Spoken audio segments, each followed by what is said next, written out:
ቅዱሳን በድጋሚ እንዴት ናችሁ? ደህና ናችሁ ወይ? ሁሉ ሰላም ነው? እግዚአብሔር ይባረክ። በእኔ በኩል ደህና ነኝ።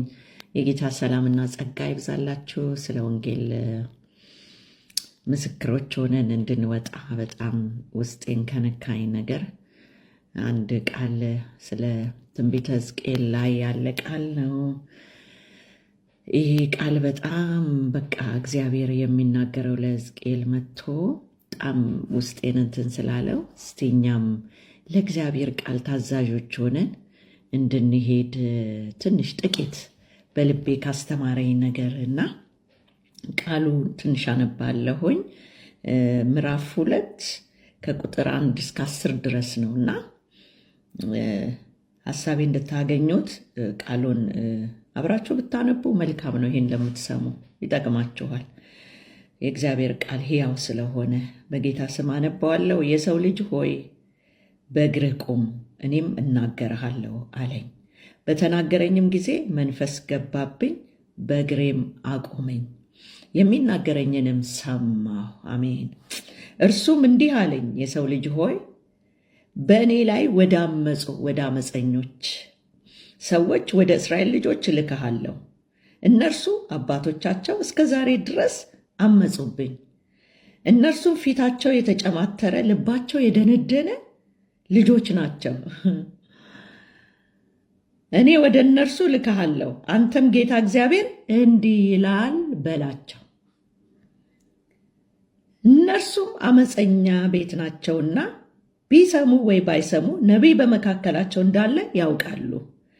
አንተ የሰው ልጅ ሆይ ኩርንችትና እሾህ ከአንተ ጋር ቢኖሩ አንተም በጊንጦች መካከል ብትቀመጥም አትፍራቸው፣ ቃላቸውንም አትፍራ። አንተ ቃላቸውን አትፍራ። ኢየሱስ ጌታ ነው። ከፊታቸውም የተነሳ አትደንግጥ። እነርሱ አመፀኛ ቤት ናቸውና። በጣም ይገርማል። ቢሰሙም ወይም ባይሰሙም ቃሌን ትነግራቸዋለህ። ኢየሱስ ጌታ ነው። አንተ ግን የሰው ልጅ ሆይ የምነግርህን ስማ። እንደዚያ እንደ አመፀኛ ቤት አመፀኛ አትሆን። አፍህን ክፈት፣ የምሰጥህን ብላ። ባየሁም ጊዜ እነሆ እጅ ወደ እኔ ተዘርግታ ነበር፣ እነሆም የመጽሐፍ ጥቅልል ነበረባት። በፊቴም ዘረጋው፣ በውስጥና በውጭም ተጽፎበት ነበር። ልቅሶና ሐዘን ዋይታም ተጽፎበት ነበር። እግዚአብሔር ቃሉን ይግለጥልን። እግዚአብሔር በሕዝቅኤልን መጥቶ በመጀመሪያ ምዕራፍ ላይ ምን ይላል? በ30ኛው ዓመት በ4ኛው ወር ከወሩም በ5ኛው ቀን በኮቦር ወንዝ በምርኮኞች መካከል ሳለው ሰማያት ተከፈቱ፣ የእግዚአብሔርንም ራእይ አየሁ። ሰውየው ከዛ በፊት ምን አይቶ ነበር? ሰማያት ተከፍቶ የእግዚአብሔርን ራእይ። እግዚአብሔር ለካ ራእይ አለው።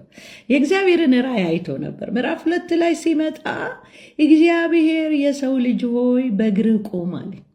ሃሌሉያ። መጀመሪያ ራስ መቆም ያስፈልጋል። ከዛ እኔም አናግርሃለሁ አለኝ። ከዛ በተናገረኝም ጊዜ መንፈስ ገባ። የእግዚአብሔር ቃል ሲመጣ ቃሉ ራሱ መንፈስ ነው። ኢየሱስ ጌታ ነው። ሃሌሉያ። የሚናገረኝንም ሰማው። እርሱም እንዲህ አለኝ፣ ወዴት ሂድ? ወደ አመፀኞች። ጥቂት ስለሆነ የምናገረው እያለፍኩ ሐሳቡን እናገረዋለሁ። ወደ አመፀኞች፣ ወደማይሰሙ በጣም አመፀኛ ቤት ናቸው፣ አመፀኞች ናቸው፣ ልባቸው የደነደነ ነው፣ ፊታቸው የተጨማተረ ነው ምናምን እያለ ይናገራል። አንተም ግን ቃሌ እንደማይሰማ እንደ አመፀኛ እንዳትሆን፣ ይሄን ቃሌ ግን እግዚአብሔር እንዲህ ይላል ብለህ ተናገር። ቢሰሙ ባይሰሙህም፣ ቢያደምጡ ባያደምጡህም።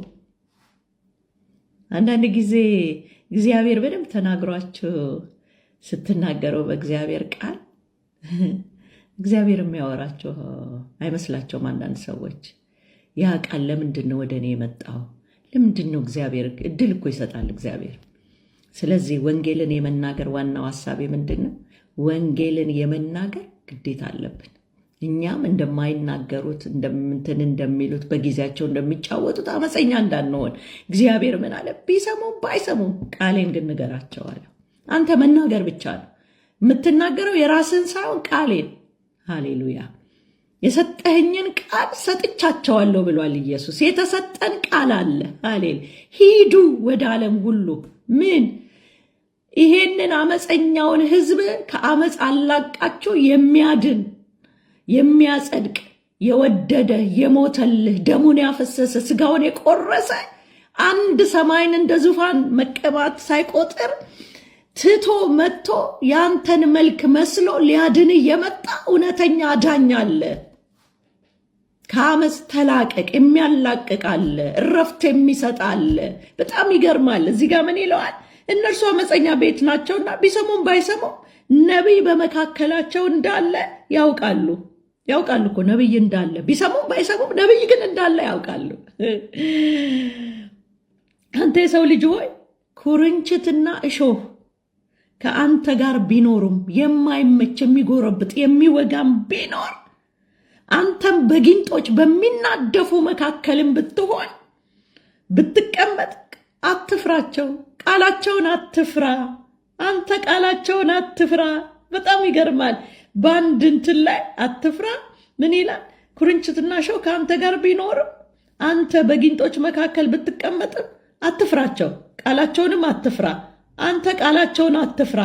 ከፊታቸው የተነሳ አትደንግጥ። ባይስቁልህ የሆነ ነገር ባይሉ ግን አንተ አንድ እውነት ይዛል። ያንን እውነት የማድረስ ግን ግዴታ አለብህ።